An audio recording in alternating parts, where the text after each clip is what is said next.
Director Reagan, thank you for allowing me this time to present my concerns about the Ohio Department of Natural Resources, Division of Oil and Gas Natural Resources Management, the primacy over underground injection control in the state of Ohio, as well as the management of all oil and gas wastewaters generated both within and without the state.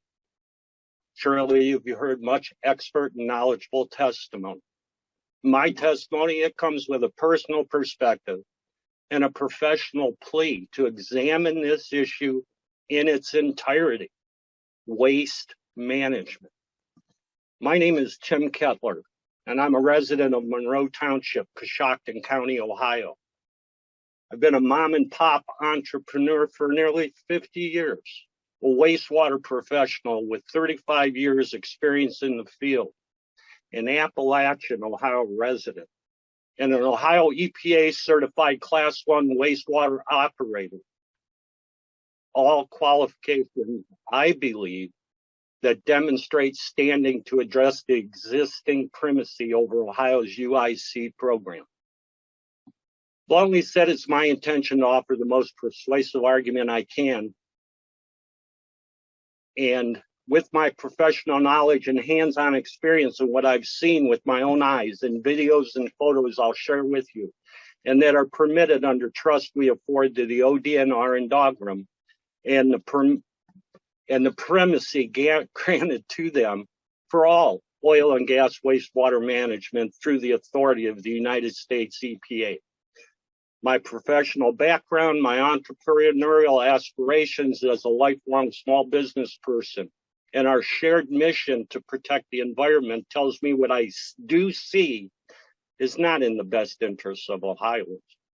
When the public trust is lost or never established in the first place, an environmental policy in our state, we look to the US EPA to serve as protector of public and private property owned by the people in the spirit and light that many of us recall as the Clean Water Act, the Safe Drinking Water Act, and the agency that saw to it that the public and environment are protected, always.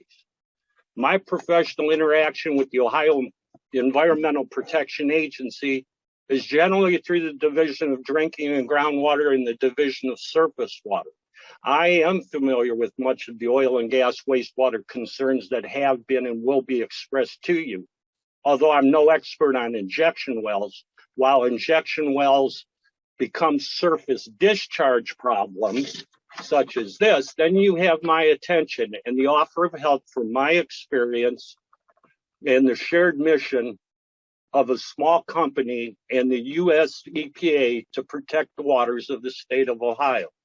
This photo and this photo are an injection well in Coshocton County, as is the 11-second video, which we will submit during a regular monsoon rain event.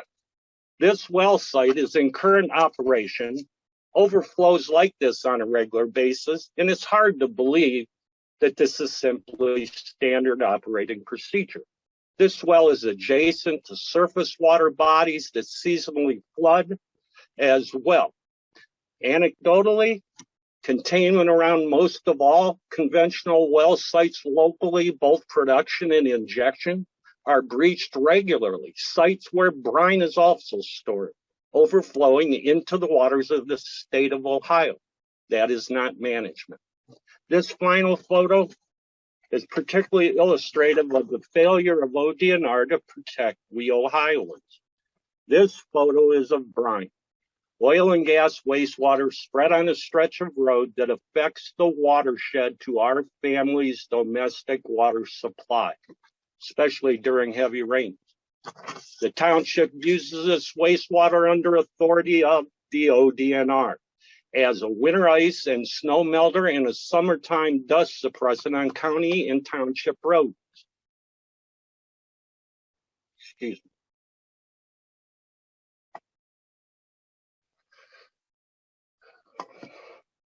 The township uses this wastewater under their authority.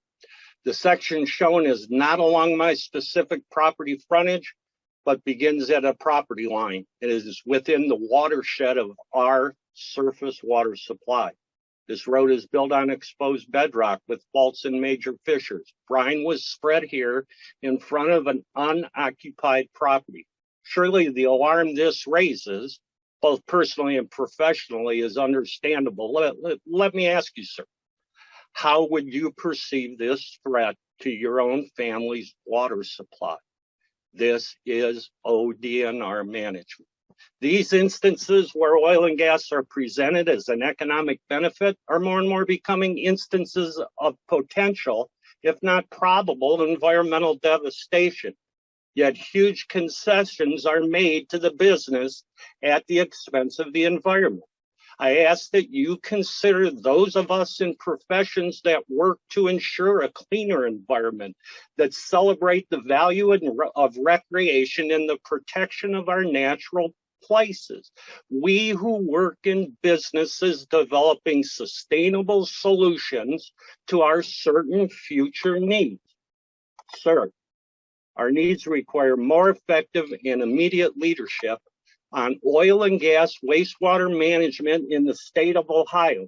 The Ohio Department of Natural Resources and Division of Oil and Gas Resources Management, as regulatory authority, have failed to protect the soil, air, and waters of the state of Ohio. This is a very brief presentation given, but with the cooperation of the ODNR and DOGRAM as both regulator and marketer of Ohio oil and gas and cheerleader for the industries, they have placed the soil, air, and waters of the state of Ohio and all Ohioans at tremendous risk. I join my friends, neighbors, and colleagues today in requesting the revocation of primacy of regulatory control from the Ohio Department of Natural Resources over the underground injection control program in our state. We request that regulatory control over the UIC program be returned to the United States Environmental Protection Agency. Respectfully, sir, thank you. And once again, Tim Kettler.